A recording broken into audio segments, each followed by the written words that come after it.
Hello everybody, welcome to Jo talk football. അങ്ങനെ Carabao കപ്പിൻ്റെ semi ഫൈനലിൻ്റെ ഫസ്റ്റ് ഹേർഡിൽ നമ്മൾ സക്സസ്ഫുള്ളി കടന്നിരിക്കുന്നു. 3-2 against Chelsea at Stamford Bridge. കാര്യം ശരിയാണ്, റീസ് ജെയിംസ് ഇല്ലായിരുന്നു, കൈസൈഡോ ഇല്ലായിരുന്നു, കോൾ പാമർ ഇല്ലായിരുന്നു. യെസ്, അതിൻ്റെ എല്ലാം ആ ഒരു നെഗറ്റീവ് ഇമ്പാക്റ്റ് അവരുടെ ഫസ്റ്റ് ഹാഫിൽ നമ്മുടെ ഫസ്റ്റ് ഹാഫിൽ നമുക്ക് കാണാൻ പറ്റുന്നുണ്ടായിരുന്നു. Total domination from Arsenal first half. ചെൽസീനെ നമ്മൾ സഫക്കേറ്റ് ചെയ്തു. ചെൽസീനെ we didn't allow them to play their game. നമ്മൾ ഭയങ്കര ഹൈ പ്രസിങ് ആയിരുന്നു. നമ്മൾ ഓൾമോസ്റ്റ് എമറേറ്റ്സ് സ്റ്റേഡിയത്തിൽ കളിക്കുന്ന പോലെയാണ് നമ്മൾ ഫസ്റ്റ് ഹാഫ് കളിച്ചത്. ഫസ്റ്റ് ഹാഫിൽ 1-0 എന്ന ആ ഒരു score line it was very under statement ആയിപ്പോയി.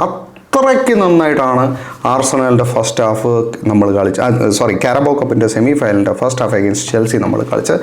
It was really brilliant game from Arsenal.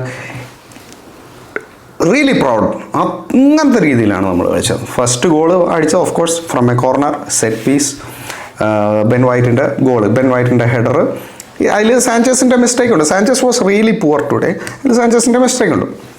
അങ്ങനെ ഇരിക്കുമ്പോഴാണ് നമ്മുടെ സെക്കൻഡ് ഗോൾ വരുന്നത്, ഗ്യോക്കറേസിൻ്റെ ഗോൾ. അതും സാഞ്ചസിൻ്റെ മിസ്റ്റേക്കാണ്. ഇതിനിടയ്ക്കൊക്കെ കുറേ ഓപ്പർച്യൂണിറ്റീസ് ക്രിയേറ്റ് ആവുന്നുണ്ട്. സുബമെൻഡിയുടെയും സാക്കയുടെയും ഒക്കെ കുറേ opportunities, goal scoring opportunities create ആവുന്നുണ്ട്. പക്ഷേ നമുക്കൊന്നും അങ്ങോട്ട് കൺവേർട്ട് ചെയ്യാൻ പറ്റില്ല. സെക്കൻഡ് ഹാഫിൽ നമുക്ക് ബെൻ വൈറ്റിൻ്റെ ഒരു ക്രോസ്, അത് Sanchez it's basic goalkeeping. ആ ക്രോസ് സാഞ്ചസിനെ എങ്ങനെയോ മറികടന്ന് ഗ്യോക്കറേസിലേക്ക് എത്തുന്നു. ഗ്യോക്കറേസ് ബീയിങ് എ സ്ട്രൈക്കർ പുള്ളിയുടെ പണി ചെയ്തു, അടിച്ച് അകത്തേക്ക് കയറ്റി. Then comes the third goal. അപ്പോൾ ഈ തേർഡ് ഗോളിന് മുമ്പാണ് ഒരു സബ്സ്റ്റിറ്റ്യൂഷൻ നമ്മുടെ ലിയാം നടത്തുന്നത്. ഗർണാച്ചോനെ കൊണ്ടുവരുന്നു. ഫസ്റ്റ് ഐ വാസ് ലൈക്ക് ഗർണാച്ചോനെ കൊണ്ടുവരുന്നു എന്നുള്ളൊരു സാധനം എനിക്കുണ്ടായിരുന്നു. But it really paid of four Chelsea. 2 goal, അതും ഫസ്റ്റ് ഗോള് 2 ഗോള് നല്ല ഗോളായിരുന്നു. ഒരു well taken goal from Garnacho. First goal അങ്ങനെ അടിക്കുന്നു. സോ 2-1 എന്ന നിലയിൽ ഗെയിം ബാലൻസ് ആവുകയാണ്. അങ്ങനെ ഇരിക്കുമ്പോഴാണ് ഗ്യോക്കറേസിൻ്റെ ഒരു again from an open play നമ്മൾ ആ കൺട്രോൾ തിരിച്ചെടുക്കുന്നു. ആ first goal by Garnacho it's poor defending from our side. ഇന്നത്തെ 2 ഗോൾ ബൈ ചെൽസി ഇറ്റ്സ് നമ്മളങ്ങ് ഒരു ലാപ്സ് ഓഫ് കോൺസെൻട്രേഷൻ വരുന്നു. ആ സെക്കൻഡ് ഗോളിന് വേറെ കുറേ ഫാക്ടേഴ്സ് ഉണ്ട്. പക്ഷേ first goal it's clearly lapse of concentration നമ്മുടെ ഭാഗത്തു നിന്ന് ഉണ്ടായിരുന്നു. സെക്കൻഡ് ഗോളിലേക്ക് നമുക്ക് വരാം, ഗർണാച്ചോയുടെ. ബട്ട് അതിനു മുമ്പ് നമ്മുടെ തേർഡ് ഗോൾ, ഗ്യോക്കറേസിൻ്റെ അസിസ്റ്റ് ടു സുബമെൻഡി. ആൻഡ് സുബമെൻഡിയുടെ ആ ഒരു what a finish, that's how ബോക്സിനകത്ത് finish, that's how you take it. അതും സാഞ്ചസിൻ്റെ തെറ്റല്ല. That's a beautifully and brilliantly taken goal. അത് ഒന്നും ചെയ്യാൻ പറ്റത്തില്ല, ഒരു ഗോൾ കീപ്പർക്ക് ഒന്നും ചെയ്യാൻ പറ്റില്ല. That's A brilliantly taken goal. അങ്ങനെ 3-1 എന്ന നിലയിൽ നമ്മൾ ക്രൂസ് ചെയ്തുകൊണ്ടിരിക്കുമ്പോഴാണ് വീണ്ടും അവിടെ കുറേ സബ്സ്റ്റിറ്റ്യൂഷൻസ് ഒക്കെ വരുന്നു. നമ്മുടെ അർട്ടറ്റയുടെ ഒരു എക്സ്പെരിമെൻറ്റ്, റൈസിനെ വലിച്ചിട്ട് കൈ ഹാവേർട്സിനെ കയറ്റുന്നു, ഗ്യോക്കറേസിനെ മാറ്റിയിട്ട് ഹേസൂസിനെ കയറ്റുന്നു.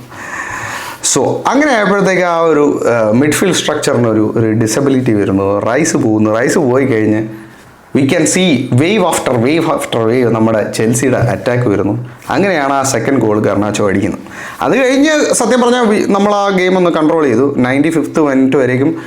95th മിനിറ്റ് എത്തിയപ്പം ശരിയാണ്, കുറച്ച് ത്രെറ്റനിങ് ആയിരുന്നെങ്കിലും ആരും അത്ര വറീഡ് അല്ലായിരുന്നു. ഇപ്പോൾ ഗോൾ അടിക്കും അങ്ങനെ അങ്ങ് വറീഡ് അല്ലായിരുന്നു. We are still comfortable. So ഇന്നത്തെ ഗെയിമിൽ ലെഫ്റ്റ് ബാക്ക് ആക്ച്വലി കളിച്ചത് ടിംബറാണ്. സോ ഹി ഹാസ് MLS-നെക്കാട്ടിലും ലെഫ്റ്റ് ബാക്ക് ആര് കളിക്കും എന്നുള്ളൊരു ഭയങ്കര ഒരു കൺഫ്യൂഷൻ ഉണ്ടായിരുന്നു. അതെന്തായാലും ടിംബർ എസ്റ്റവാവിൻ്റെതായ മൊമെൻറ്റ്സും കാര്യങ്ങളും ഒക്കെ ഉണ്ടായിരുന്നെങ്കിൽ പോലും അത് MLS ആയിരുന്നെങ്കിൽ ഇതിലും മോശമായൊരു കളി നമുക്ക് കാണേണ്ടി വന്നേനെ ഫോർ ഷുവർ. കാരണം he is out of form. പക്ഷേ ടിംബർ അത് കുറച്ചുകൂടെ നന്നായിട്ട് ഹാൻഡിൽ ചെയ്തു. എസ്റ്റവാവിന് കുറേ ഇന്നത്തെ ഗെയിമിൽ ചെൽസിയിൽ ബെസ്റ്റ് പ്ലെയേഴ്സ് എന്ന് പറയാവുന്നത് of course Garnacho, super sub. പക്ഷേ അതല്ലാതെ എസ്റ്റവാവോയും നെറ്റോയും ഇവർ രണ്ടുപേരും നല്ല രീതിയിലാണ് കളിച്ചത്. കമ്മിങ് ടു നമ്മുടെ പ്ലേയേഴ്സിലേക്ക് വരുമ്പോൾ നമ്മുടെ ബെസ്റ്റ് പെർഫോമൻസ് എനിക്ക് സത്യം പറഞ്ഞാൽ I liked Gyokeres, how Gyokeres played. ആ ഗോൾ അടിക്കുന്നവരേക്കും ഒരു മൊമെൻറ്റ്സ് ഉണ്ടായിരുന്നു, like running behind the line, ആ ഒരു സ്പേസ് നോക്കി നിൽക്കുന്ന അങ്ങനത്തെ പരിപാടിയൊക്കെ ഉണ്ടായിരുന്നു. ബട്ട് അവർ best player Zubimendi and Rice, ഇവർ രണ്ടുപേരുമാണ് നമ്മുടെ എൻജിൻ. സോ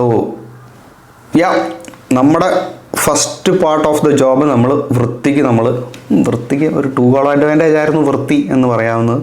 കാരണം എമിറേറ്റ്സിൽ വന്നിട്ട് 3 ഗോളൊക്കെ അടിച്ച കാലമൊക്കെ മറന്ന്, so that would have been more comfortable. പക്ഷേ ഇതിപ്പോൾ നമ്മൾ ഒരു 1 ഗോൾ അഡ്വാൻറ്റേജിലാണ് നമ്മളിപ്പോൾ പോകുന്നത്. Not bad.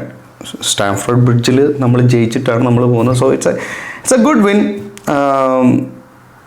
ബട്ട് കുറച്ചുകൂടെ കംഫർട്ടബിൾ ആയിരുന്ന ഒരു 2 ഗോൾ അഡ്വാൻറ്റേജ് ഉണ്ടായിരുന്നെങ്കിൽ, അത്രയേ ഉള്ളൂ. ലെറ്റ്സ് ഹോപ്പ് നമുക്ക് എമിറേറ്റ്സിൽ നമ്മുടെ ഈ second half of the job നമുക്ക് ചെയ്തു തീർക്കാൻ പറ്റുമെന്ന്. അപ്പോഴത്തേക്ക് എനിക്ക് തോന്നുന്നു മിനിമം കൈസൈഡോ തിരിച്ചു വരും and Reece James will be back. So it will be ഇതിനേക്കാട്ടിലും ടഫ് ഗെയിം ആയിരിക്കും for sure. So we need to be ആ ഗെയിമിന് നമ്മൾ ശരിക്കും പ്രിപ്പയർഡ് ആയിരിക്കണം. ഐ ഹോപ്പ് നമ്മുടെ അറ്റ്ലീസ്റ്റ് കാലഫിയോറി ആ ഗെയിമിലേക്ക് തിരിച്ചു വരുമെന്ന്.